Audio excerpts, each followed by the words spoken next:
Bonjour à toutes et à tous, je suis Fred Bousseau et je suis ravi de vous accueillir dans Trail Business Club, le podcast qui vous plonge dans les coulisses du trail. Trail Business Club est produit par Milestone, le média des professionnels et des passionnés de trail running qui publie tous les 15 jours une newsletter qui couvre l'actualité des décideurs, des organisateurs, des équipementiers, des athlètes, des territoires et organise chaque année Milestone Connect, le rendez-vous business et impact du trail running. Trail Business Club est soutenu par la jeune marque annécienne Wise, qui équipe en vêtements et en matériel les coureurs de trail et d'ultra en mode aventure comme en mode performance, comme l'attestent les nombreux podiums décrochés lors de l'UTMB 2024. Wise est surtout une entreprise en phase avec son temps, qui se veut plus qu'une simple marque, un véritable catalyseur de changement, une start-up qui innove et dépose des brevets, qui fabrique en Europe et produit uniquement la quantité de produits commandés. Wise cherche l'équilibre, l'harmonie et des chemins non conventionnels. Alors, si vous souhaitez découvrir cette marque et ses produits, rendez-vous sur wisetrailrunning.com. Un dernier petit mot avant de démarrer cet épisode pour vous informer que Milestone Connect revient pour sa seconde édition le mardi 25 mars 2025 à Annecy, toujours à l'hôtel Novotel Atria. Une journée pour faire le point sur le secteur et anticiper les futures tendances avec les experts et les figures du milieu du trail, mais aussi du temps pour networker. Infos et réservations sur le site Milestone ou sur les réseaux sociaux.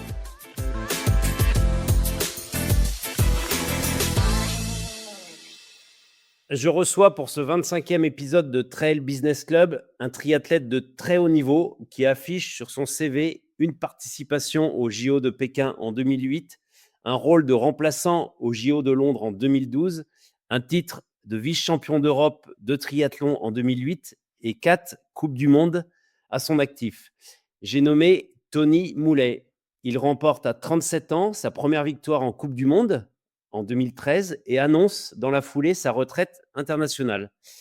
Puis en 2014, il se tourne essentiellement vers le trail, 9e du marathon du Mont Blanc en 2017, 4e de la Saint-Élion et un chrono qui parlera aux spécialistes du côté de Cerzinal en 2,42 et 13 secondes.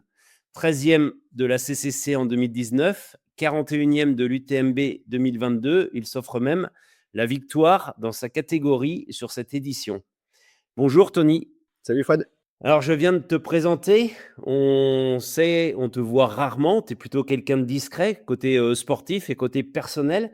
Peux-tu compléter cette présentation, raconter ton parcours, ta vie personnelle du côté de la Loire-Atlantique, jusqu'à aujourd'hui ta vie professionnelle du côté de la Drôme? Bon, s'il faut parler de soi, je vais parler de moi. Moi, je suis né en Loire-Atlantique, effectivement, à Saint-Nazaire. J'ai fait mes études à Nantes et j'ai commencé assez tardivement le triathlon. Maintenant, les triathlètes ils commencent à l'âge de 6-7 ans dans les écoles de tri. Moi, j'ai commencé à l'âge de 14 ans après avoir fait 7 ans de foot. Et c'est au lycée que je m'y suis un peu plus adonné. Et puis, partant à la faculté de Nantes, de STAPS, je suis devenu enseignant. Et à Paris, je me suis encore plus investi dans le triathlon.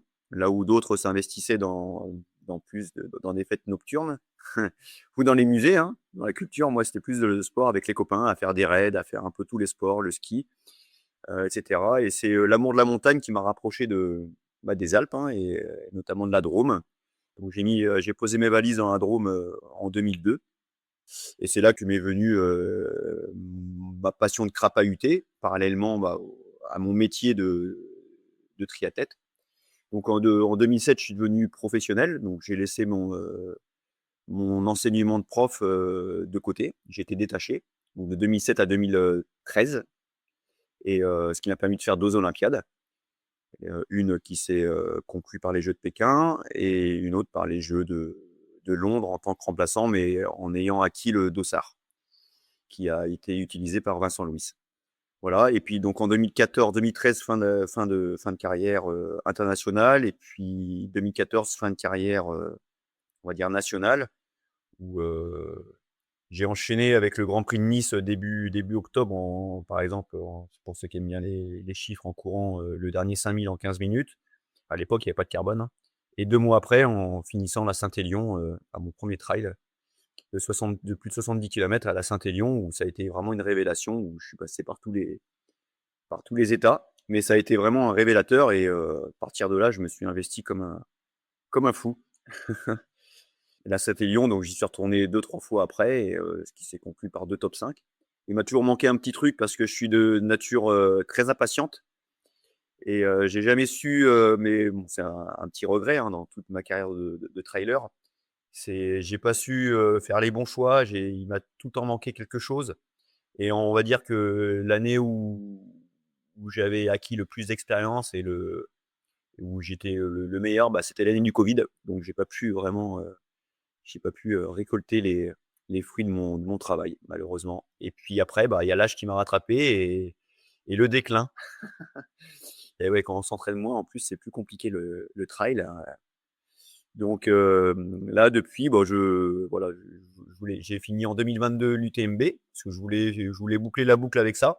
Ça reste quand même ça reste quand même un événement incroyable, hein, alors forcément qui est décrié, hein, pour la machine économique que c'est devenu, mais ça reste quand même une super fête du trail avec une organisation, du tonnerre, où on peut vraiment que se concentrer sur notre pratique, sur le résultat, sur la performance et sur l'investissement, qu'on s'est donné toute l'année, quoi. Voilà, mais je risque d'y retourner, cette année parce que je me suis avec le recul, on se dit: «Mais c'est quand même une sacrée fête, quoi, hein», donc je vais sûrement y tourner après 3 ans d'interruption.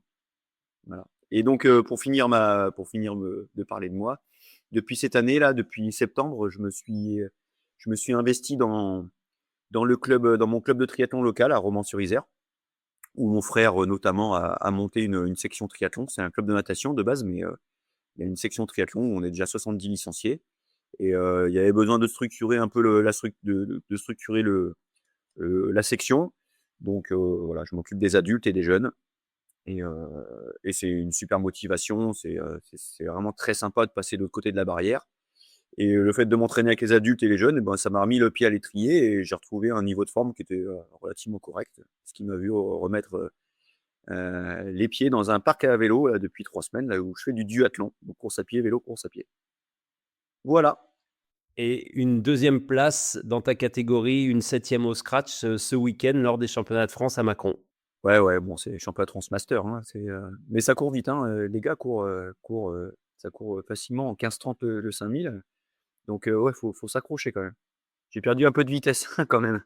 Alors quand tu étais jeune, c'est le foot, le début de ta carrière, on va dire, dans le sport.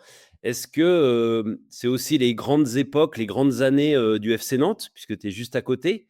Est-ce que, le foot, cette grande équipe de Nantes, t'inspire, comme on dirait aujourd'hui, le mot, inspirant qui est souvent utilisé à tort, mais est-ce que ça va te pousser vers, le sport et vers ce sport de haut niveau? Oh, absolument pas. Je Fois, je faisais du foot dans mon petit village de Montoire de Bretagne, 5 000 habitants, donc il y avait aucune envie de faire du haut niveau, vraiment, c'était jouer avec les copains, 2 fois par semaine et basta, hein. Et même quand j'ai fait du triathlon derrière, heu, quand j'étais à la fac, au STAPS, hein, j'ai côtoyé forcément, bah, des footballeurs, semi-professionnels du FC Nantes. J'ai côtoyé des rameurs, hein, parce qu'il y a un bon club d'aviron à Nantes. Mais ça m'a jamais, inspiré, hein, franchement. Et puis même, je j'ai jamais cru en moi. Que les choses soient claires, hein, même si j'ai un palmarès, qui est relativement correct, je n'ai jamais eu de talent, hein, vraiment, hein. Ce qui m'a fait percer, c'est la consistance de l'entraînement, la régularité, la progressivité et le fait que j'arrive tard sur la scène, bah, ça prouve que, dans le sport, faut être régulier et patient pour ceux qui ont pas de talent et c'est vraiment mon cas, quoi, hein. Donc moi, même quand j'ai reçu, le coup de fil du sélectionneur pour m'inviter à une première coupe du monde, ouais, j'y croyais pas, quoi, hein. J'étais épaté, mais bon, en même temps, c'était mon niveau, donc j'ai été heureux d'y aller et de m'entraîner de plus belle, quoi. Alors pas de talent, je pense qu'il y en avait quand même un petit peu, Non, non, mais, vraiment, je pense vraiment et c'est pas pour parce que je veux être discret ou je veux pas faire parler de moi. Vraiment, je j'ai pas de talent. J'avais pas, spécialement de talent. Le talent qu'on peut me trouver, avec le recul, maintenant j'ai 49 ans, hein, j'ai un regard, j'ai pas mal de recul. C'est que, j'avais une force mentale qui m'a permis de m'entraîner de façon intrinsèque et de rien lâcher et de faire surtout des choses à ma façon. J'ai eu 1 ou 2 entraîneurs dans ma carrière, hein, ça a pas duré longtemps. Ma plus grande collaboration avec un entraîneur qui était quand même un entraîneur national, hein, Philippe Fattori, ça a duré, je sais pas, peut-être 10 mois. Mais moi, j'avais besoin de faire mes choses moi-même, de faire des trucs un peu foufou, hein, vu que je me sentais pas meilleur que les autres, il fallait que je fasse quelque chose de plus. Donc j'ai fait des trucs pas mal, hein, des trucs un peu foufou, mais vu que j'étais autodéterminé et que j'y croyais, je me suis pas flingué. Et là où d'autres se seraient forcément flingués à ma place si on leur avait dicté de faire, ce genre d'entraînement. Et voilà, c'est peut-être ça qui m'a c'est ça qui m'a fait percer, en fait. Alors, pas de talent, mais forcément des capacités au-delà, peut-être différentes des autres.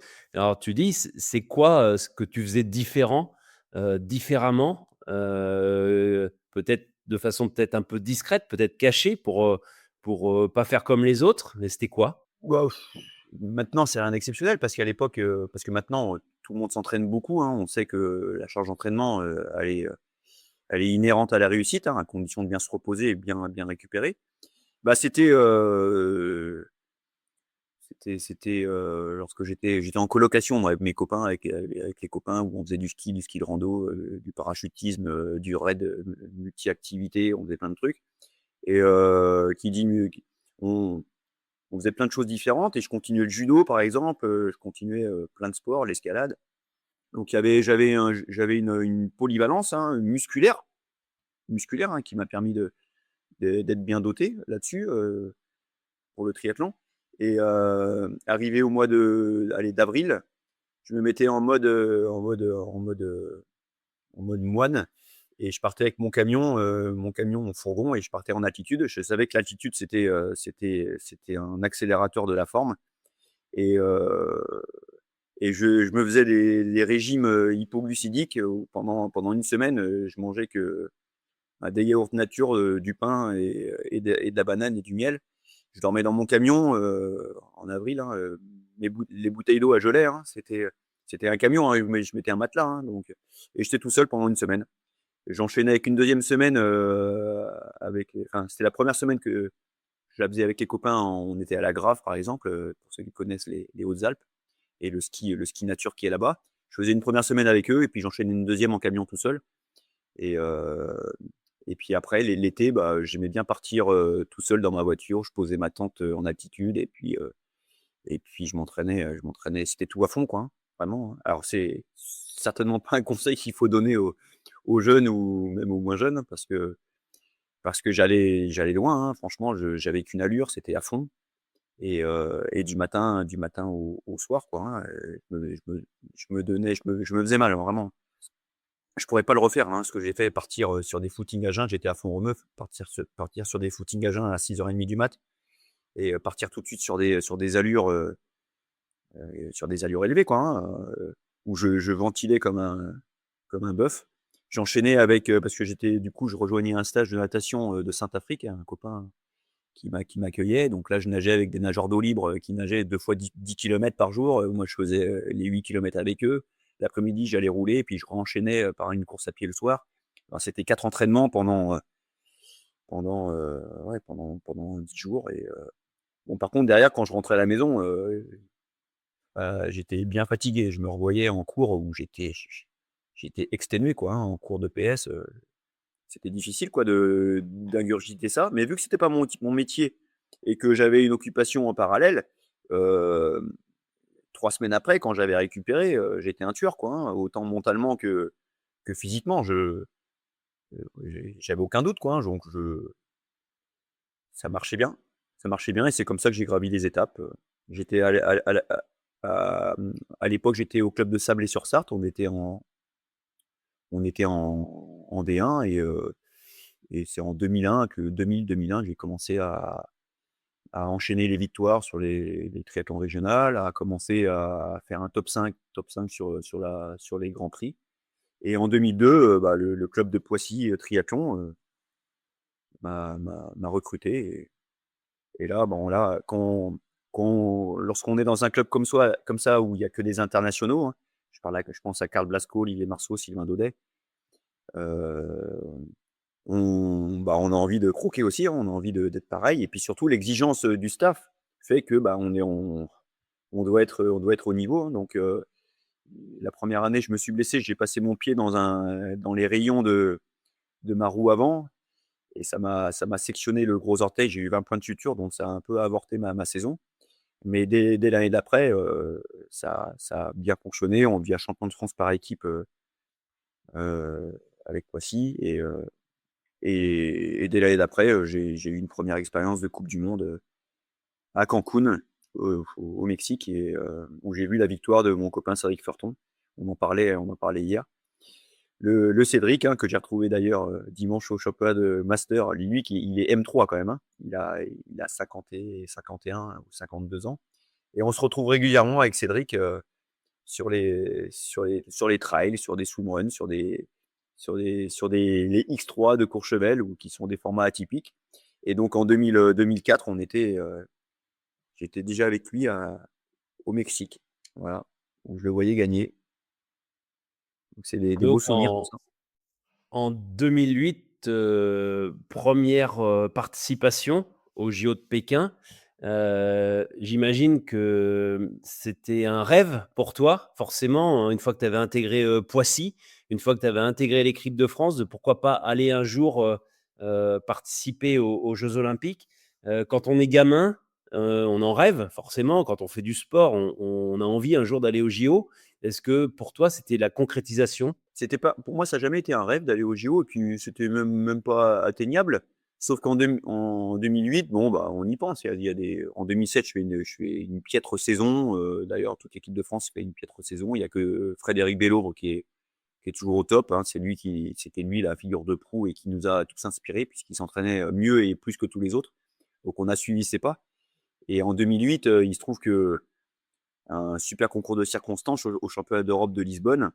On part en échappée, à plusieurs Français notamment et je fais, et encore une fois, hein, sans aucun doute, je fais ma course et pendant 8 kilomètres à pied, je suis en tête, donc je suis champion d'Europe. Je savais qu'il fallait faire un podium sur cette course, qui était une course de sélective et Fred me rejoint dans les 2 derniers kilomètres et ça joue au finish et bon, je me bats même j'ai envie de dire que je me suis même pas battu jusqu'au bout, quoi, hein, donc je fais deuxième, mais bon, c'est Fred, hein, Fred qui était déjà triple champion d'Europe. Donc, je fais le podium et au moment de couper la ligne d'arrivée, je me rends compte que je vais au jeu, quoi, hein, que j'ai rempli le critère. Et là, mais c'était un sentiment d'euphorie, quoi. C'était incroyable. Alors la concrétisation, c'est la concrétisation du travail effectué au préalable. À l'époque, bon, la Chine n'était pas en odeur de sainteté, hein, auprès de la personne que j'étais, que je suis encore maintenant, hein, on sait il y avait beaucoup de personnes qui avaient été, délocalisées pour construire les installations, voilà, on connaît la Chine. Donc on parlait de boycott, hein, mais bon, ça s'est pas fait et puis de toute façon, c'est compliqué, hein, de mettre, en l'air une fédération. Parce qu'on sait que les fédérations sont soumises aux résultats, du moins les fédérations qui sont sport olympique, hein. Donc quand on va aux jeux olympiques, on a une pression. On a la pression, bah, de soi, mais on a surtout la pression d'une fédération qui nous fait comprendre, qui essaie de mettre toutes les choses en main pour que ça fonctionne, hein et c'est là qu'on ressent la pression et c'est vraiment ce qui fait la différence, entre le sport de haut niveau, le sport professionnel et puis le reste, quoi. C'est que lorsqu'on sent que tout le monde est lorsqu'on sent que tout le monde est en attente de votre préparation, d'une bonne préparation, et puis, bah, de votre résultat, ouais, faut être solide mentalement. Donc ouais, concrétisation de, ouais, tout ce que j'avais fait, les sacrifices effectués et puis surtout le rendre l'appareil à tous ceux qui m'ont aidé, quoi. Après une fois que j'étais là-bas, bon, en au final, j'étais déjà allé 2 fois à Pékin auparavant, donc on connaissait le site, on est resté, 10 jours sur le même site de course. Bon là, on connaissait tout, quoi, donc il y a juste lorsqu'on allait au village olympique que ça changeait parce que forcément là, on a des yeux de gamin, on voit tout type de sportifs, tout type de gabarits, les C'est assez marrant et puis, bah, toutes les nations.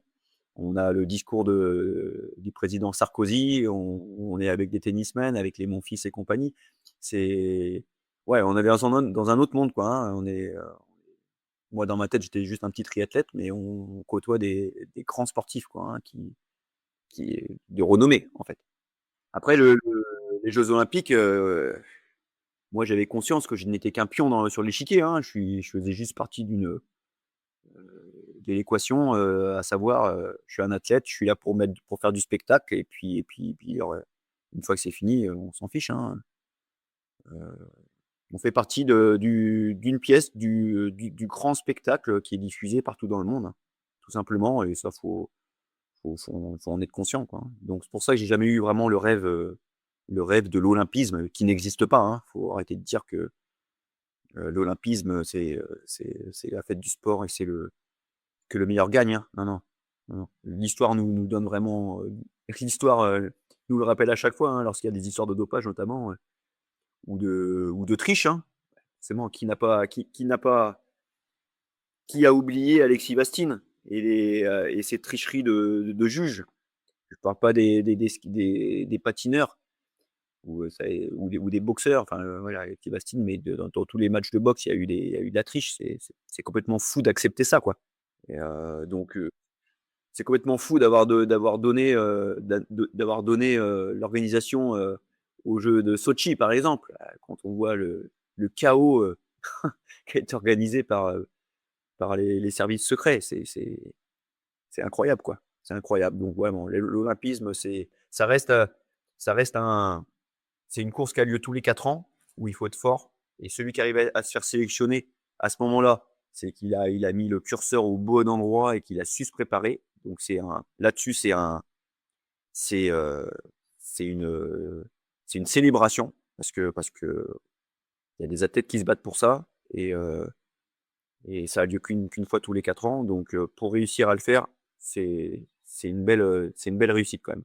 Alors, tu parlais de ce spectacle qui sont les JO, qui en fait finalement vous êtes un peu les acteurs au cœur de l'arène, qui peuvent conduire à des tricheries, à des fléaux justement. Et toi, tu en as été quelque part victime, puisqu'en 2012, tu termines quatrième des championnats d'Europe, remporté, il me semble, par un Portugais. Et à la deuxième place, on retrouve un Russe, Alexander Bruykhankov, qui, quelques années plus tard, sera contrôlé positif, donc pas sur cette épreuve-là, sur une autre épreuve complètement anonyme, tu me disais, au fin fond de la Chine ou de l'Asie, où il termine 40e, mais qui laissait planer un doute sur potentiellement une suspicion de dopage à cette époque-là.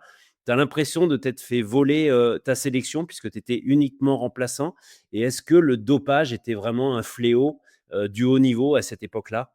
Heu, le truc, c'est qu'on ne sait jamais, en fait. On ne sait jamais. On sait jamais qui se dope. Alors, on avait des doutes sur les Russes, hein, les gars ils avaient tous des licences en France, ils faisaient les grands prix, ils mettaient pas un pied devant l'autre sur les grands prix, et puis en coupe du monde, ça cartonnait à chaque fois. Alors on les voyait lorsqu'il y avait des contrôles antidopage, ils avaient le coach et le docteur qui rentraient avec eux dans la salle de contrôle, qui est autorisée, hein. Mais moi, à chaque fois que j'ai eu un contrôle, j'y allais tout seul, hein. J'ai pas besoin d'un docteur avec moi, du docteur, de l'équipe de France.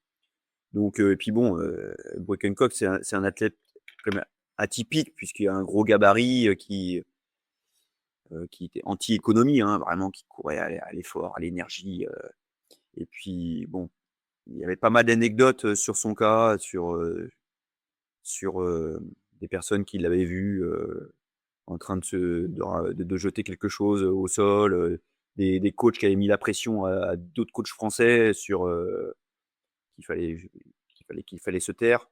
Donc on savait qu'il y avait de la triche de la part des Russes, mais bon, on peut pas le prouver. Lorsqu'au championnat d'Europe où je dois faire un podium pour me qualifier à Londres, il y a 2 Russes devant moi.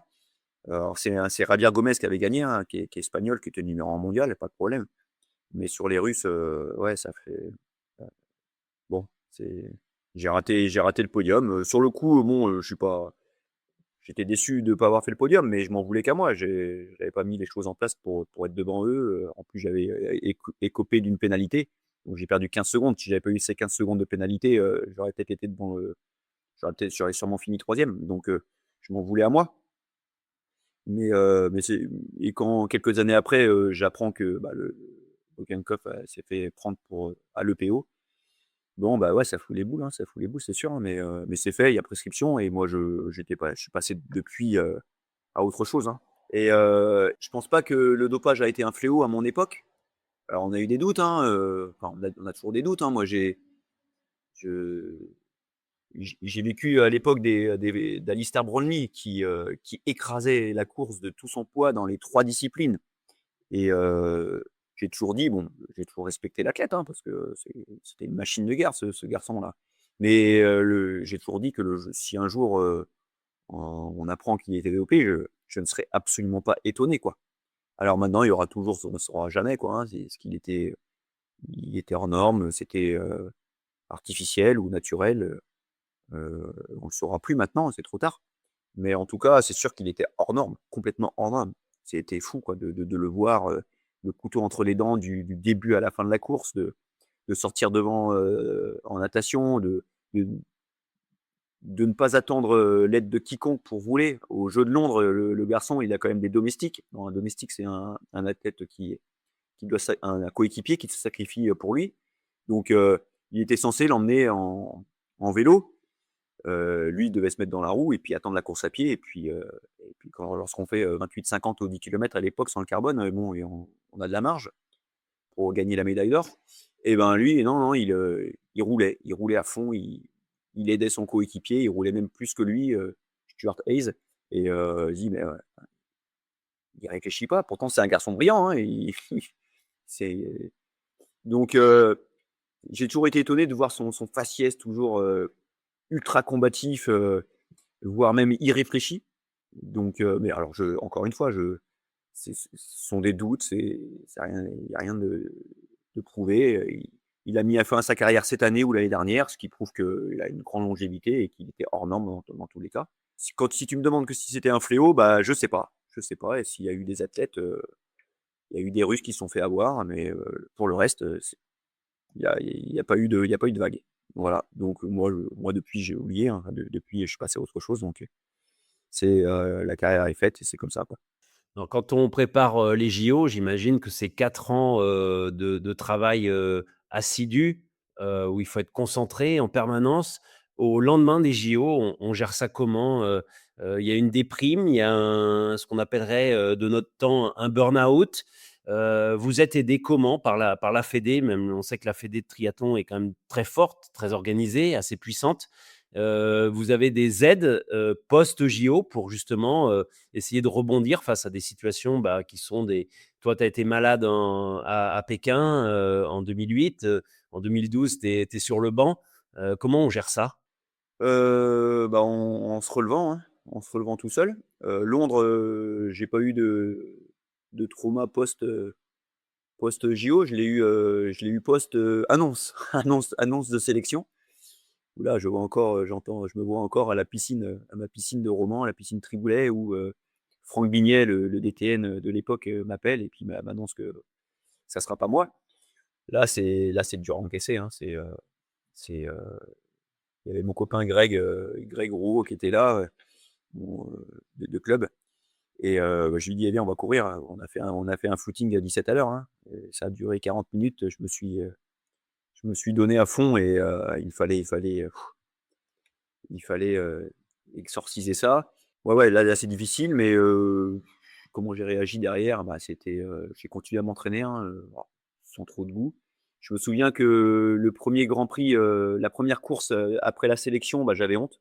On avait un déplacement à Toulouse et je me souviens que j'avais assez honte je voulais me cacher, quoi. J'osais pas rentrer dans le parc à vélo, enfin, je voulais être hyper discret, comme si c'était une défaite qui était criante et où tout le monde allait se fiche de moi, quoi, alors que pas du tout, hein. C'est Vincent Louis qui est allé au jeu et un athlète, c'était le meilleur choix, hein, c'était le bon choix, hein, absolument, il avait fait, 11e ou 10e, je sais plus. Et donc j'aurais pas fait mieux, donc et puis pour le lancer dans sa longue carrière, c'était un super tremplin Londres, donc je n'ai jamais critiqué l'annonce de la sélection. mais j'avais une sorte de honte. Mais le fait de repartir à l'attaque dans les courses, ça m'a fait du bien. Et d'ailleurs, j'ai fait des super résultats après, quoi. J'ai fait ma meilleure saison en 2012, hein, après la course des Jeux. Je me souviens avoir regardé la course. J'étais dans les tribunes à Londres, à Hyde Park. Et la première chose que j'ai fait en rentrant à l'hôtel, c'est que j'ai pris mon vélo, parce que j'avais mon vélo. Et je suis allé faire, pareil que après l'annonce, je suis allé faire quelques tours autour d'un parc à fond en vélo pour me soulager. Parce que il faut la course de Londres était incroyable, quoi. C'était fou, c'était fou. Le monde qu'il y avait dans Hyde Park, il y avait des rangées de personnes qui étaient le long de l'arrivée, de la route finale, de l'arrivée. J'avais jamais vu ça, quoi, hein. Dans les tribunes, mes copains Laurent Vidal et Davidos, qui étaient sur le ponton de départ, m'ont raconté que lorsque le speaker avait annoncé Alistair Brownlee, le ponton de départ tremblait de tous les cris et applaudissements des Anglais sur place. Et tout le monde se regardait, quoi. Tout le monde était impressionné. Et moi, je l'ai ressenti forcément, cette impression. J'ai dit, merde, j'ai raté la plus belle course de ma vie. Donc, ouais, une grosse frustration. Mais derrière, voilà, comme je te dis, j'étais sur les nerfs. Je voulais prouver que ouais, je voulais prouver que j'étais bon et que donc du coup j'ai fini dans les 10 meilleurs mondiaux, j'ai fait une meilleure saison avec mes meilleures sensations et heu et voilà et donc je m'en suis sorti et je n'ai jamais eu de burn-out, non, non. Le seul burn-out que j'ai eu en fait, bon on n'en a pas 50 dans sa carrière, hein. On parle comme si c'était un rhume, mais c'est pas si vieux que ça en fait, c'était je sais plus, en 2017 parce qu'à partir de 2015, j'ai coaché Pierre Lecor pour les Jeux de Rio. Donc j'ai fait une 3e olympiade, mais en tant que coach. Pierre m'avait sollicité en 2015 et je me suis lancé dans l'aventure complètement de façon inédite, hein, mais voilà, j'étais là-dedans. En plus, je commentais sur la chaîne L'équipe, les triathlons. Et j'avais un peu tous mes œufs dans le même panier, quoi, hein. Je faisais du trail, hein, néanmoins, je me souviens, je faisais le marathon du Mont Blanc, je faisais toutes les courses, je faisais Sierzinal cette même année-là. Je faisais toutes les courses, mais à un moment donné, quand j'en ai vraiment eu marre de la chaîne liquide, quand ça s'est arrê quand les jeux de pierre se sont pas très bien passés à Rio, je me suis vraiment essoufflé, j'en ai vraiment eu marre de voir du triathlon et là j'ai coupé tous les ponts et le covid m'a aidé, hein et en fait, je m'en suis rendu compte que très récemment, hein, l'année dernière, hein, quand je te disais que j'ai rejoint la section triathlon de mon club, mais il m'a fallu 2 ans pour le rejoindre ou 3 ans. Parce que jusqu'alors, je pouvais pas croiser un triathlète, je changeais de trottoir, quoi. Alors que je voyais un un triathlète, on les reconnaît les triathlètes avec leurs lunettes de soleil, hein. Il y a quand même un dress code qui est assez évident et voilà, je me croisais, je changeais de trottoir, je ne consultais plus les résultats et alors je n'ai pas eu de traumatisme, mais j'ai voulu couper avec ce milieu et il m'a fallu, ouais, je pense 3-4 ans pour y revenir et j'y suis revenu, l'année dernière où je suis allé assister au championnat de France jeunes, aquathlon, à Dole et là j'étais guéri parce que j'étais content de revoir tous les copains, les cadres de la fédé qui avaient pas bougé, heu et puis, bah, là je suis reparti comme en 14, quoi. Mais ouais, je pense que c'était plus un too much de triathlon et qu'il fallait que je coupe, qu'il fallait que voilà, il fallait que je fasse un break. Et pour te revenir à ta question, est-ce que la fédé nous a aidés? Bon, je veux pas tirer sur elle, mais je l'ai pas sollicité et il y a pas eu besoin, hein, mais dans la fédération de triathlon, moi je l'ai toujours trouvée assez bienveillante et à l'écoute et donc il y a pas eu de problème, quoi. Alors justement, presque 2 voire 3 olympiades. Est-ce qu'aujourd'hui tu imagines le trail aux JO, dans quelques années? Et est-ce qu'on est sur une base de sport qui pourrait être dénaturée comme, on le voit actuellement dans le ski alpinisme qui fait beaucoup de vagues, beaucoup de bruit? Toi qui pratiques aussi d'ailleurs, le ski de montagne, on va dire, donc tu connais ce milieu-là.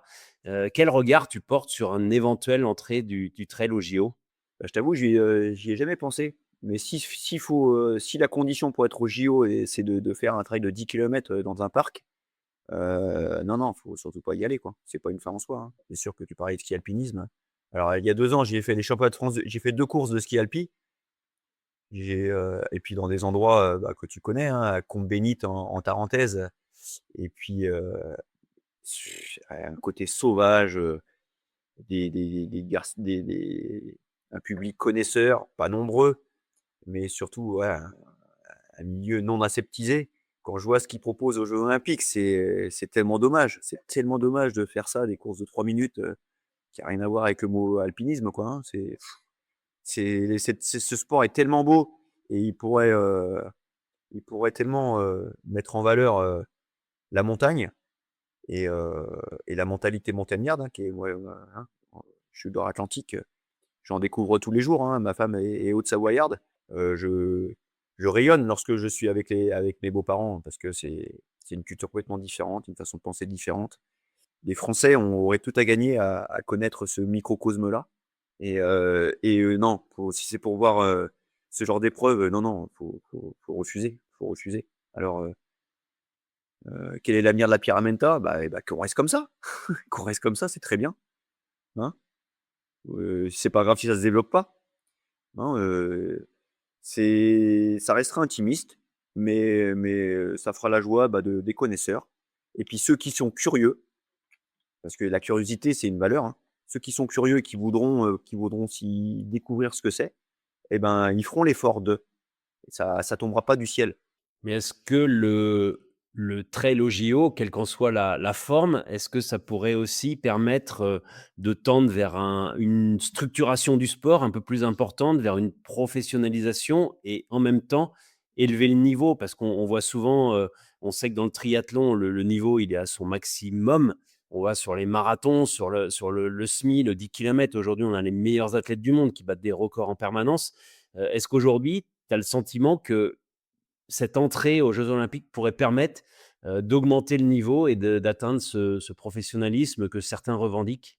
Le problème avec le trail, c'est que c'est un sport très traumatisant et ce qui fait rêver, comme les triathlètes, hein, c'est l'Ironman et ben, là, le trailer, il a envie de faire l'UTMB, quoi.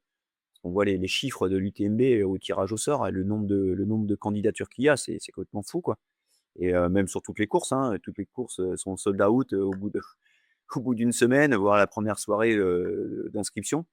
Donc il y a une vraie euphorie. C'est traumatisant.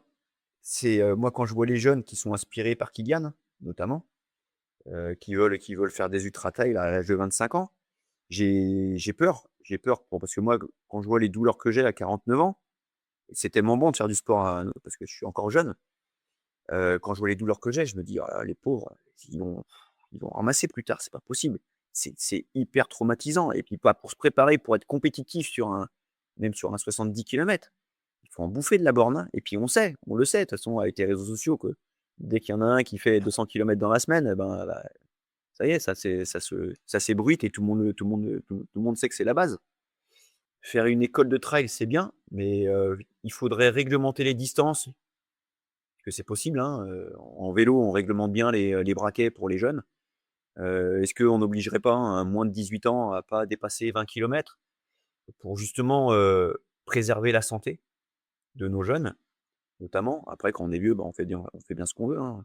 Mais, lorsqu'on est jeune, il faut vraiment se préserver, hein et là, je trouve qu'il y a une surenchère sur les distances, sur les kilomètres qui sont faits, à l'entraînement. Je trouve que c'est dangereux. Donc s'il y a une distance, de proposer, aux Jeux olympiques, quelle qu'elle soit, ça va faire des vagues, ça va faire des envieux et je t'avouerai que je sais pas trop, je saurais pas trop, imaginons un trail de 70 kilomètres qui est en haute montagne, enfin en montagne, pourquoi ça serait pas intéressant? Je me suis pas vraiment posé la question, je sais pas. Alors, on verrait toutes les nations, on verrait les Kenyans, bah, de toute façon les Kenyans on les voit déjà arriver, hein, avec, bah, le problème du Kenya c'est le dopage institutionnalisé, quoi, hein, donc si c'est pour le voir, surgir aux Olympiques parce qu'une médaille ça coûte beaucoup d'argent, crois que c'est 50 000 € en France, hein, lorsqu'on gagne une médaille d'or. Donc j'imagine dans des pays, mineurs, ils ont également des prize money, qui sont conséquents. Est-ce que ce serait pas une course de plus où, il y aurait de la surenchère? Je sais pas trop quoi penser là-dessus. Je sais pas toi ce que tu penses, mais, si, si tu serais favorable à ça? À une épreuve de 70 kilomètres aux Jeux olympiques? Avec la fédération, la FFA qui essaierait de tout boucler, de tout régenter, de faire d'autres choses, de proposer d'autres formats, de faire des courses de sélection, il y aurait vraiment une phase de transition, quoi, hein. Est-ce que le trailer, ultra nature, accepterait de se faire imposer des choses, des stages, par la fédé? Je sais pas. Bon, c'est déjà le cas, hein, pour l'équipe de France, hein, mais pour l'instant ça se passe bien, je crois, hein? Parce que l'équipe de France, elle est, c'est encore c'est une niche de la FFA, d'après ce que je vois, hein. Est-ce que ça risquerait pas d'être plus compliqué? Bah, d'ailleurs, c'est Franck Bignet qui est devenu, Franck Bignet, dont je parlais, qui était DTN de la fédé, de tri, qui est devenu DTN de la FFA. Je sais pas, faudrait lui poser ce qu'il en pense. Faudrait lui poser la question pour, savoir ce qu'il en pense. Et toi qui as justement, commenté les épreuves de coupe du monde sur les chaînes L'Équipe, est-ce que, le format long serait adapté justement à la télévision? Puisqu'aujourd'hui, on l'a vu avec le ski alpinisme, on le voit avec le biathlon, on le voit avec beaucoup de sports, on parle de formats réduits entre, 20 et 30 minutes d'effort pour garder, le téléspectateur, éveillé et attentif. Bah, oui, eh oui, moi je sais en triathlon, lorsque j'étais athlète, bon, lorsqu'on avait la chance d'être, retransmis à la télé, bah, c'était sur un format sprint, hein. Ça durait 50 minutes pour que ça rentre, dans un format, télévisuel, attractif. Et par ailleurs, j'ai commenté l'Ironman de Hambourg, au mois d'octobre ou septembre dernier. Je suis resté 8 heures en cabine. Bon, c'est long, quoi, hein. C'est long pour le commentateur qui est passionné, mais alors forcément pour le téléspectateur, faut être, bon, on regarde pas, hein, on regarde pas, les 8 heures d'affilée, c'est pas possible. Donc regarder un track de 8 heures, il faut qu'il y ait des moyens, il faut qu'il y ait des hélicoptères, il faut qu'il y ait des vues, il faut des gros moyens, hein. Alors ça s'est super bien développé, hein, les retransmissions, hein, avec les VTT, les coureurs, avec caméra embarquée.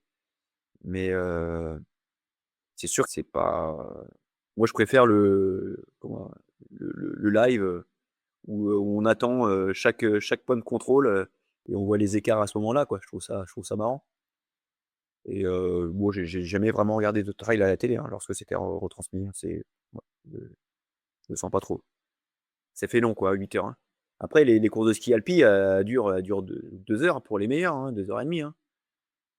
Donc, je trouve que c'est un bon format. Mais faire 1 heure d'effort ou 40 minutes de trail, non, c'est pas du trail. Alors j'ai fait 8 heures aussi, hein, au championnat du monde, tout seul dans ma cabine, en 2023. C'est vrai que ça peut être long, mais finalement ça passe plutôt bien. Je voudrais juste qu'on passe, Tony, à la partie un peu plus, business, puisque tu le disais, tu es allé, au club de Poissy, où tu as arrêté finalement ton métier de professeur de PS pour devenir professionnel, dans le monde du triathlon. Tu es arrivé assez tard, je crois autour de 29 ans, hein, c'est ça? Ou 27 ans? 27 ans. Comment tu as fait pour concilier les 2 activités? Est-ce que tu as complètement arrêté? Et comment on en vit, du triathlon? Est-ce qu'on arrive à en vivre correctement? Alors qu'on est au top niveau, oui, on en vit très, très bien. Moi j'ai passé mon CAPEPS en 98, bien avant, d'avoir, quelque ambition que ce soit sur triathlon. Donc, j'ai été prof, je m'entraînais à côté, j'ai percé, on m'a proposé d'être détaché. J'ai accepté, j'ai perdu mon poste dont j'étais titulaire, et qui est encore un poste, que j'aurais aimé conserver parce que des très bonnes installations sportives, un très bon public. Donc j'ai perdu ce poste-là, mais par contre je n'ai pas perdu mon salaire. Alors j'ai pas eu l'avancement, d'autres personnes, on peut pas tout avoir, hein. Mais j'avais à la fois mon contrat de club, et puis, mon salaire de prof. Donc, moi j'ai très bien vécu, hein. Alors c'est loin des autres, sports majeurs, des salaires des autres sports majeurs, mais j'ai bien vécu. Pour les autres, pour mes coéquipiers. Il faut savoir que l'armée de terre est le premier sponsor, des athlètes des équipes de France, en fait. Donc, des contrats d'insertion professionnelle sont signés avec des droits d'image. Alors maintenant, c'est l'équipe de France militaire, je crois que ça s'appelle comme ça. Et donc, bah, les athlètes, enfin les militaires ont leur solde mensuel. Ils ont des contrats de tant d'années et il faut aller au bout. Là, j'ai encore un copain qui a mis un terme à son contrat au bout de 20 ans. Donc c'est quand même intéressant. Au bout de 20 ans, on est en retraite, on touche sa retraite du coup. Et donc ça cumulé au contrat club, hein, qui peut monter bah, pour les athlètes de l'équipe pour les meilleurs athlètes. Bon, je suis plus trop à la page, mais on va dire en fourchette haute, ça va de allez, 25 000 € jusqu'à 50, voire plus par an. Donc, avec un contrat d'insertion professionnelle en plus à côté, ou un contrat à droit d'image, ça fait des très très bons salaires. À cela, ça se rajoute les primes de course. Donc non, non, on vit bien. Alors forcément, là, si pour ceux qui écoutent les 50 000 € par, par an, ou 60 000 €, c'est super. Après maintenant, il faut quand même déclarer, la moitié, hein, donc il y a une grosse ponction de l'État. Donc c'est pas du net, hein. Heu, mais oui, on en vit bien lorsqu'on est au top. On en vit moins bien lorsqu'on n'est pas en équipe de France. En équipe de France, ils sont que 5-6, hein. Lorsqu'on est aux portes de l'équipe de France, on peut avoir des aides personnalisées. Si on est ciblé athlète, à potentiel, on a des aides personnalisées qui vont pouvoir nous payer les stages, un peu de matériel. Les clubs s'occupent du matériel souvent, maintenant c'est bien structuré et on peut également avoir des contrats individuels, mais c'est un peu plus compliqué quand même, hein.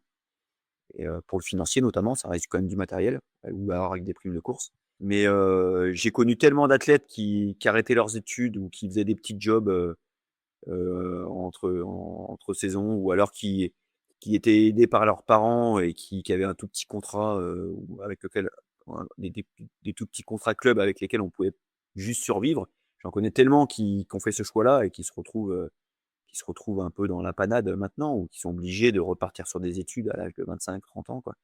C'est, moi j'ai jamais mis la charrue avant les bœufs, donc j'ai assuré mes arrières et là, où voilà, je suis toujours prof, donc c'est moins kiffant que que le triathlon, j'avoue d'être prof, d'EPS, en zone difficile, et en lycée professionnel.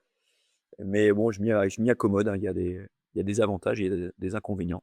Alors, tu le disais justement, ces jeunes, je voulais en parler un petit peu plus tard, mais c'est la transition est toute trouvée. Ces jeunes qui aujourd'hui, même dans le trail, rêvent d'être professionnels. Tu parlais de Kylian Jornet ou d'autres, veulent, imiter, ces grands coureurs et arrêtent tout, décident de vivre dans un camion. Adrien Séguret dit souvent que le premier sponsor de ces gens-là, bah, c'est finalement Pôle emploi, donc c'est un petit peu nous.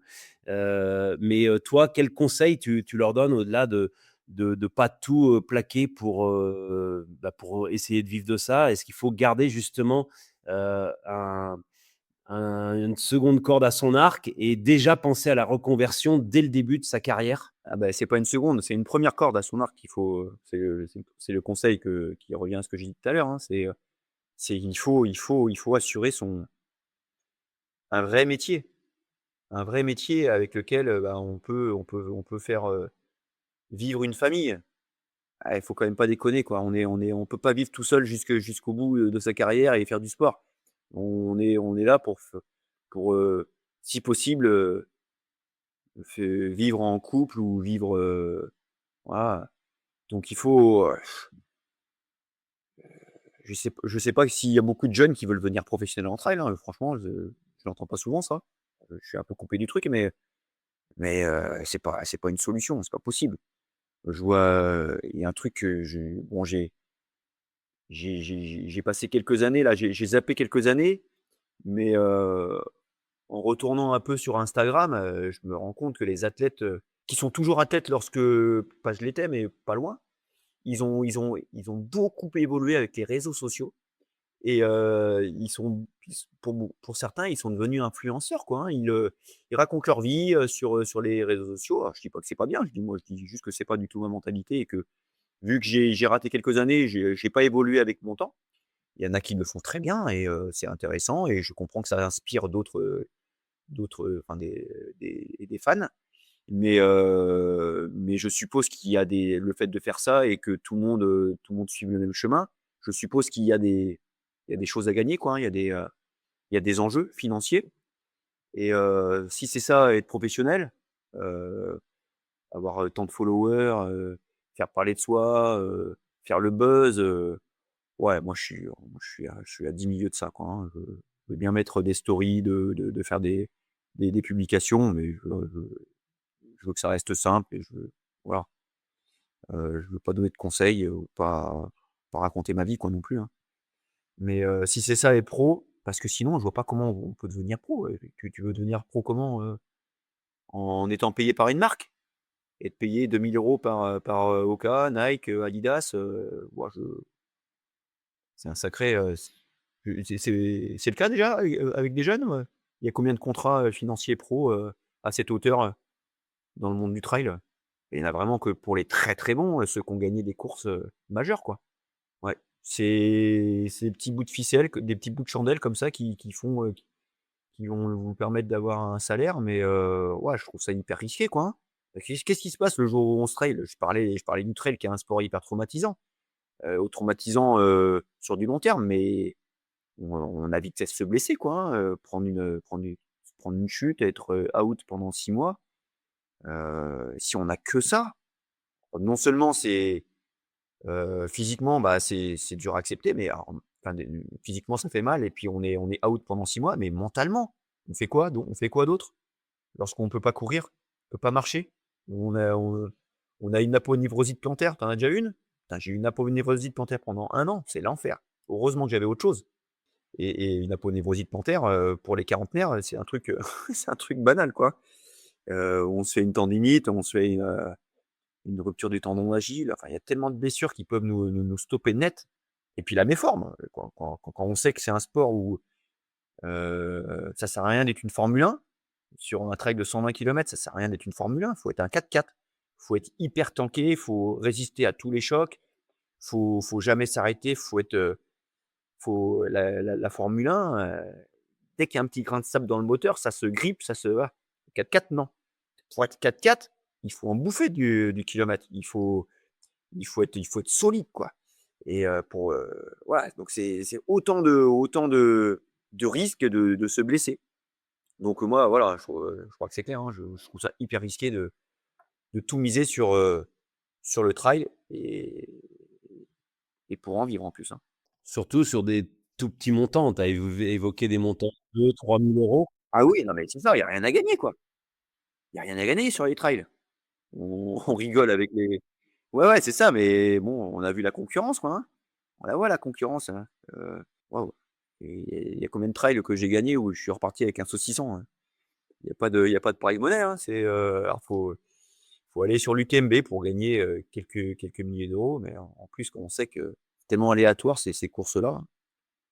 Sur 12 heures d'effort, 20 heures d'effort, il peut se passer tellement de choses. Oh. Alors toi, justement, sur tes années de triathlon, ces 10 années de passé professionnel, c'était quoi le plus haut de tes revenus, qu'on puisse, regarder si tu es prêt à le dévoiler et combien tu as gagné dans tes meilleures années? Et est-ce que tu as pu, justement investir aussi, pourquoi pas dans une entreprise, dans de l'immobilier, dans autre chose pour justement assurer un petit peu ces arrières et cette reconversion qui était déjà toute tracée? Puisque Bah, ouais, non, si pour donner un chiffre, ouais, je suis quelqu'un de très simple, hein, j'étais quelqu'un de très simple, j'ai jamais eu de frais et puis en plus quand on s'entraîne, 30 heures par semaine, on n'a pas trop le temps de d'être dépensier.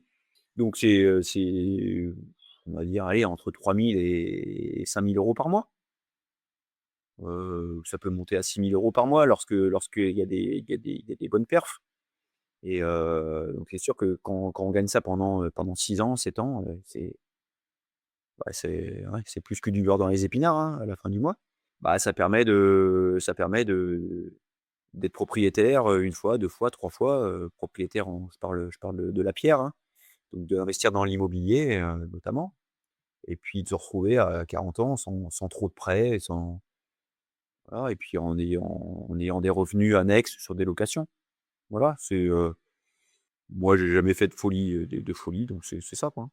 Pour tout dire sur me sur ma réussite, enfin sur les avantages d'une carrière qui a été menée de façon, bah, de façon économe. Voilà. Je suis fils d'ouvrier, hein, mon père était soudeur, ma mère était, agent de service dans un collège. J'ai toujours eu le sens du travail et puis, je savais que mes parents, ils allaient travailler pour me payer des études. Donc j'ai toujours travaillé pour gagner de l'argent et puis pour assurer mes arrières comme l'ont fait mes parents et puis pour subvenir à ma famille plus tard et donc Finalement, le triathlon et l'éducation nationale t'ont permis d'avoir une vie aujourd'hui confortable, sans être dans l'excès ni dans le luxe, mais d'avoir finalement la vie qui te convient. absolument, ouais, ouais, bah, ma vie, moi je suis content de ma vie, hein, elle est c'est c'est un reflet de mon image, hein, voilà, je suis très content pour moi. Bah, tu mon père était obligé de partir en déplacement toute la semaine à Cherbourg, pour gagner un peu plus d'argent parce que du coup, il touchait les déplacements. Donc quand il revenait le week-end, voilà, on savait pourquoi il avait été absent, hein, il partait le dimanche à 4 heures du mat, il avait 3 heures de route, il embauchait à 8 heures à Cherbourg, il bossait toute la journée, en train de souder et puis ça durait 5 jours comme ça donc ah non, moi j'ai jamais fait le foufou, hein, j'ai toujours été, respectueux du travail et déjà que enfin moi je me souviens parce que j'ai travaillé au chantier de l'Atlantique, hein, j'ai fait parce qu'on est fils d'ouvrier, forcément on y va, hein, pour voir ce que c'est. Ah bah, j'ai compris, hein, j'ai dit: «Non, non, moi je vais faire des études. Faut il faut que je m'en sorte, il faut que j'ai un métier un peu moins dur que ça parce que ça va pas le faire». Donc j'ai eu un premier job d'été à Decathlon. Pour moi ça a été un rêve et quand j'ai été accepté par Decathlon, tu peux pas savoir comme j'ai été, le plus heureux du monde. Waouh! Tu passes des chantiers de l'Atlantique, tu passes voilà d'un pauvre boulot de manard parce que j'étais pas bon manuellement non plus. Pas envie, hein, à un job où tu vois du monde tous les jours, où tu parles, tu conseilles, c'est incroyable. Donc j'étais à Decathlon à Saint-Nazaire et à Nantes et c'était top. Et puis, ah bah, après prof, bon bah, prof, hein, il y a des jobs qui sont, qui sont plus pénibles que ça, hein. Bon, il y a 1 mois et demi, je me suis fait agresser par un moi et ma classe et moi sommes fait, agressé par un type qui est descendu de son immeuble, qui est passé par-dessus, le portail de mon lycée. On était sur le terrain de sport. Le type, il a débarqué avec une machette. Donc là, c'était moins marrant, hein, c'est risqué.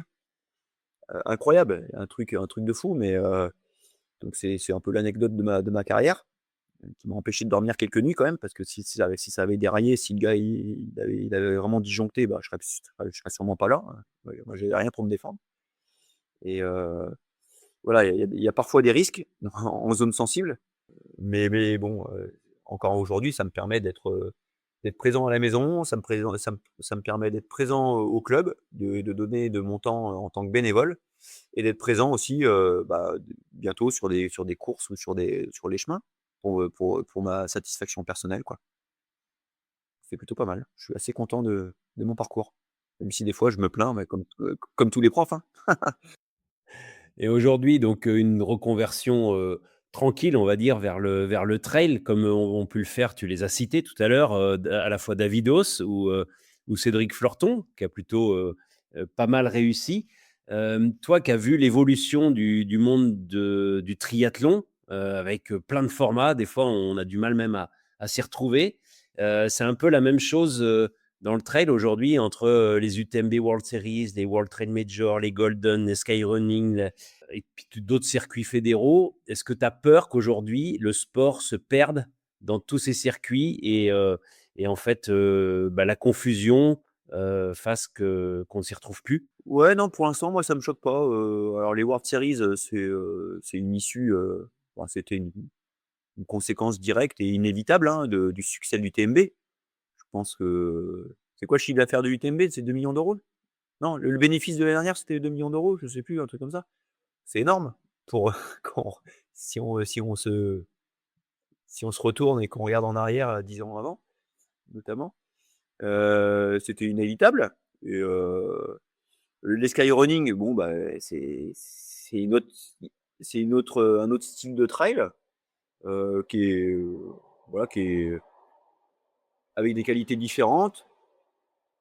Forcément, le trail est sous l'égide de la FFA, donc là, il y a des championnats du monde, fédéraux.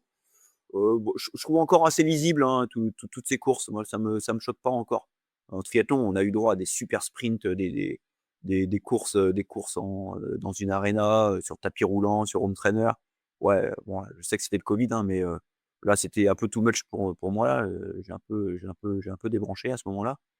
Mais en trail, je trouve qu'il y a tellement de qualités requises et de formats et on va dire, de reliefs différents que c'est un peu inévitable qu'il y ait des circuits, qui répondent aux qualités de chacun et je trouve pas ça dérangeant. Après chacun s'inscrit aux courses, qui lui répondent le mieux. Voilà et la suite de ta question, c'était quoi? Est-ce que j'ai peur que ça se dénature? Est-ce qu'il y a une confusion possible, Ah dans le, grand public? C'est vrai qu'aujourd'hui dans le triathlon, il y a le ouais, modèle oui. Ironman, il y a les ultra triathlons, il y a le 73, il y a les formats olympiques, il y a les courtes distances. Est-ce que, bon, on ne sait plus trop qui est champion de quoi finalement? Et est-ce qu'on peut, tomber dans ce travers-là dans le trail running? Ouais, non, ouais, il y a quoi? Il y a un champion du monde, fédéral, il y a un champion du monde, d'ultra trail avec la UTMB, il y a un champion du monde de skyrunning, ouais, je trouve que pour l'instant, on s'en sort bien dans le trail, on s'en sort plutôt bien. Mais bon, le truc, c'est que chacun veut sa part du marché, quoi, hein, tout le monde veut sa part du gâteau, donc c'est la raison pour laquelle tu t'inquiètes, hein, que ça peut partir un peu dans tous les sens. Je trouve que pour l'instant, ça va. Alors le seul vrai championnat du monde, Tony, c'est celui de la fédé, hein, UTMB et skyrunning n'attribuent pas de vrais titres, c'est juste, des circuits qui récompensent, le meilleur à la fin. C'est à peu près tout. Bon, on va arriver au terme de cet entretien. Tu parlais tout à l'heure des jeunes, de ton enseignement au quotidien, en milieu difficile. Tu les vois, tous ces jeunes qui aujourd'hui ben, font pas forcément de sport. On voit aussi, et tu es au cœur de ce dispositif, que le budget de l'État pour le sport a été amputé de 100 millions en 2025. Est-ce que tu es inquiet pour l'avenir de ces générations au niveau notamment du sport, mais aussi du sport santé, qui est très important? Ce que je vois, parfois, c'est pathétique, hein, mais c'est une crise sociale, hein. C'est issu d'une crise sociale, hein, le budget de l'État pour mettre de l'argent dans le développement du sport, n'y fera rien, hein. Il y a une crise sociale qui fait que dans les familles, c'est le néant pour certains, hein. Je le vois, hein, j'ai beau, et moi je me la ramène pas, hein, j'essaye de donner, mais quand ils arrivent au lycée, c'est trop tard. Donc ça, c'est un premier fait. Moi, là, au lycée, lorsqu'ils arrivent en seconde, lorsqu'ils ont 16 ans, 17 ans, j'ai 0 poids.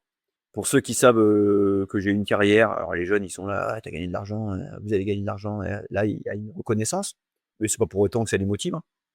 Ça les inspire de moins en moins et il y a ce téléphone. Alors il y a le néant dans les familles où il y a rien qui se passe, il y a pas d'accès à la culture et il y a le téléphone. Le téléphone qui ronge, qui ronge, la motivation de nos jeunes. Nos jeunes, ils restent assis, ils geekent pendant 10 heures. Moi, je m'amuse des fois à demander aux élèves, leur temps d'écran. Non, mais j'ai une élève de 3e prépa métier. Une fois, elle m'a dit qu'elle avait passé 20 heures et c'était 2 jours avant que je lui pose la question. Elle l'a montré. 20 heures et bon, je te parle pas des autres en moyenne où ils sont 12, 13 heures. Ils sont tout le temps sur leur téléphone. Donc forcément, c'est au détriment de quelque chose. Donc là, en milieu défavorisé, à partir de 15 ans, c'est cuit. Tu peux plus rien changer, il faut attendre qu'ils mûrissent, qu'ils deviennent adultes, qu'ils se prennent des baffes, dans la tronche et qu'ils aient un révélateur.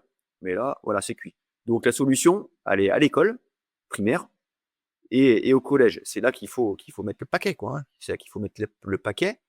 Mais bon, les journées ne sont pas extensibles et lorsqu'on a un collégien qui commence le lundi à 8 heures, qui finit le vendredi à 16 heures, et qui a que le mercredi après-midi pour faire du sport, et ben, et que chez lui, il y a personne qui le stimule, bah, il y aura pas de miracle, hein. Avant, on avait des coureurs qui arrivaient de banlieue et qui n'avaient pas grand-chose. Ils étaient issus de la première, voire deuxième génération d'immigrés. Là, tout ça, c'est fini. Il y a plus aucun talent, peut-être en sport de combat, qui sort des quartiers. Voilà. Et vraiment, hein. Mais moi, j'ai des niveaux de VMA qui ont régressé. C'est hallucinant. Hier, j'ai fait passer des candidats libres pour le CAP. C'est un 800 mètres à effectuer. Donc deux tours de piste. Je l'avais pas vu, ça fait 10 ans que je le fais, ça, hein. C'est la première fois là que je vois 3 abandons. Au bout d'un tour, ils craquent. Ils n'ont pas pu finir le 800 mètres. Il y a un niveau de résilience qui est au niveau 0. Et puis, il y a une capacité, il y a des capacités, je sais pas, cardiaques, physiques, qui est réduit à néant également, quoi, hein. Moi, je leur dis, hein, s'il y a une guerre demain, vous serez les premiers à mourir, hein, parce que vous ne pourrez pas vous enfuir, vous. Mais ouais, je les chambre, mes gamins, pour essayer de les titiller. Je dis, les gars, putain, vous ne savez plus courir, c'est pas possible. Ça revient à l'âge de 18 ans, et tu sais quoi? C'est les salles de gym qui est en plein essor. On pourra critiquer les salles de gym avec le matu vu, les miroirs, être le plus musclé possible. Il n'empêche que mes terminales bac pro, eh ben, ils retrouvent un goût de l'effort grâce aux salles de sport. Et moi, là, tu vois, je fais je les ai notés au bac là, en muscu. Ils sont donnés, ils sont à fond, et puis ils ont quand même des compétences grâce à ça. Donc après, faut pas tomber sur des salles de muscu où il n'y a pas d'encadrant, où ils sont mal dirigés. C'est le cas, hein, bien sûr, dans certaines salles, mais en tout cas, c'est dur à le dire, mais je vois quand même un effet positif. Ah, c'est au moins une note positive. On va en terminer là. On s'était donné une Je fais une parenthèse, hein. On parle de milieux défavorisés, hein. De milieux défavorisés, quand tu vas dans des lycées généraux ou même privés généraux, où là les parents sont derrière, où il y a une ouverture d'esprit, il y a un accès à la culture. Là, c'est complètement différent, hein. Et d'ailleurs, les athlètes que j'entraîne, moi, ils sont issus de milieux favorisés et ils ont accès à tout, quoi. Donc là, c'est du velours, quoi, hein. Voilà. Je voulais juste refermer la parenthèse. Désolé. ouais, une France à 2 ou 3 vitesses, ça Mais oui. on le sait que ça existe et que c'est désormais, le quotidien de beaucoup de fonctionnaires, de profs, de gens dans le milieu de la santé. Pour finir sur une autre note, tu as balayé à la fois ton passé à Montoire de Bretagne, ton évolution, plutôt, sans vraiment objectif, sans rêve de jeux olympiques, mais tu y es allé. Tu as fait aussi du trail, tu as aussi enseigné et je pense que c'est aussi une satisfaction pour toi aujourd'hui d'enseigner et de peut-être demain avoir, un élève qui viendra te dire: «Ah bah, c'est grâce à vous que j'ai aussi, découvert le sport». Quel est ton meilleur souvenir aujourd'hui que tu aies dans le sport? Pas forcément olympique, hein, c'est peut-être autre chose justement. Oh bah, c'est des victoires. Victoire au triathlon de la Baule. Moi, je suis de là-bas, donc lorsque j'ai gagné en 2000, quelle année d'ailleurs? 2012? Ouais, 2012. Donc l'année charnière, hein, tu vois? L'année de mes déceptions. Lorsque je gagne là-bas, devant mon public, avec un public, tout acquis à ma cause, ça a été, une effusion de joie incroyable. Ma sélection, à Lisbonne, au championnat d'Europe, ça a été aussi incroyable. Et tu vois, la dernière fois qu'on s'est vu, Fred, c'était à Courmayeur en 2022, au 70e kilomètre de l'UTMB. Et ben, ce jour-là, j'ai vécu un truc de fou quand même, hein. Et c'est la raison pour laquelle je vais repartir sur l'UTMB. C'est que j'ai jamais vécu une telle euphorie sur toutes les courses que j'ai faites en triathlon. L'UTMB, que ce soit à Cham, aux Ouches, à Saint-Gervais, et puis, au Comtat, c'est au Contamine avec après le passage qui était, le passage où il y a toutes les bulles, multicolores là, où tu traverses tout ça et puis Notre-Dame de la Gorge derrière. C'était complètement dingue, quoi. Ça franchement, ça reste un souvenir de dingue. Ouais, ouais. Après je comprends je comprends le partisan de la montagne, solitaire qui dit: «Ouais, non, c'est artificiel». Je suis d'accord, sauf que c'est un spectacle. Mais ce spectacle, il m'a quand même, profondément ému et j'ai quand même envie d'y retourner et je suis je suis par contre autant capable d'aller chercher un moment paisible en plein fin fond de la Tarentaise ou du Chablais et de partir en bivouac, hein. Tu connais mon pote Anton que tu as rencontré. Mon meilleur souvenir, je crois que c'est celui-là, au même titre que les autres, même plus, encore plus puissant, c'est lorsqu'on est parti de La Plagne avec le sac à dos en mode ultra light, avec la tente à moins de 2 kilos, et qu'on a rejoint Champéry en Suisse. On voulait aller à Châtel, mais on a craqué. Et on avait réfléchi à une itinérance qui nous faisait passer par des super territoires, hein, sur une journée incroyable. Mais ça, en plus, ça a été filmé j'ai filmé, j'ai des souvenirs. Ça a été monté avec une musique qui nous émeut à chaque fois lorsqu'on la regarde. Et ça, c'est des souvenirs incroyables. Parce qu'avec son lot, comme une course, son lot de difficultés, de joie, c'était incroyable, quoi. Les itinérances que j'ai faites avec mon pote là, sur 2 jours, on l'a fait au Montabord, de Valloire, Valménier, Montabord, Grand Galibier. On l'a fait dans le Vercors, la traversée du Vercors drômois, où on se faisait 80 kilomètres par jour, et puis dormir en tente, manger j'ai rien le soir parce que on avait tout fini, tu vois, des trucs où on est allé chercher loin, hein. Surtout Anton, hein, parce qu'il était moins fort que moi. Lui, il a vraiment souffert. Respect à lui. Mais ça, c'est des souvenirs incroyables. Et c'est une invitation. La montagne est grande, hein, elle appartient à personne. Mais c'est une invitation à la curiosité. Je parlais de curiosité au début du podcast. Allez crapahuter, allez chercher, regardez sur les cartes. Essayez de vous trouver des endroits là que vous aimez. Et si vous êtes tout seul, alors soyez prudent, hein, faut se préparer. Mais ça, ce sont des émotions que personne vous apportera sur un plateau, quoi. C'est à vous d'aller chercher, c'est à vous d'être curieux. Et c'est d'autant plus satisfaisant de le faire par soi-même et de les vivre ensuite, hein. Parce que l'autodétermination, voilà, c'est ce que j'en parlais encore au début. Ça, c'est top. Merci Tony. Wally Walou, je regarde. Merci beaucoup en tout cas pour cet échange très, très constructif, très riche autour de ta carrière, de tes sensations, de tes sentiments. Et puis, on peut te retrouver, les gens peuvent te croiser du côté de La Plagne, puisque je crois que grâce au triathlon, tu as pu investir dans un appartement à La Plagne. Et puis, Alors, j'ai acheté un appart à La Plagne pour pouvoir être en altitude. Tu vois? Et ouais, et au lieu de me faire 3 semaines à Font-Romeu, je me faisais 1 semaine à La Plagne et puis ensuite 2 semaines à Font-Romeu, parce que 3 semaines à Font-Romeu, c'est dur quand même, hein, même si c'est beau. Mais ouais, La Plagne, c'est quand même à 1970 mètres. C'est un spot particulièrement sympa pour faire du globule. c'est mieux que dans le camion, dans la camionnette. Ah ouais, c'est plus confort, ouais. On te retrouvera aussi à l'UTMB. Alors, je sais que j'avais été là à ton arrivée en 2022. Écoute, on te souhaite le meilleur, et je sais que ton coéquipier d'équipe de France, Cédric Fleurton, lui, s'est fixé comme objectif de faire les championnats de France de trail court du côté de Val d'Isère, aussi en altitude, au mois de juillet. Donc, vous serez sur des terrains différents, des distances différentes. Mais en tout cas, un plaisir. Merci beaucoup. Et puis, à bientôt, Tony. Merci Fred. Merci à tout le monde. Salut. Merci d'avoir écouté cet épisode de Trail Business Club. N'hésitez pas à le partager et à nous dire ce que vous en pensez.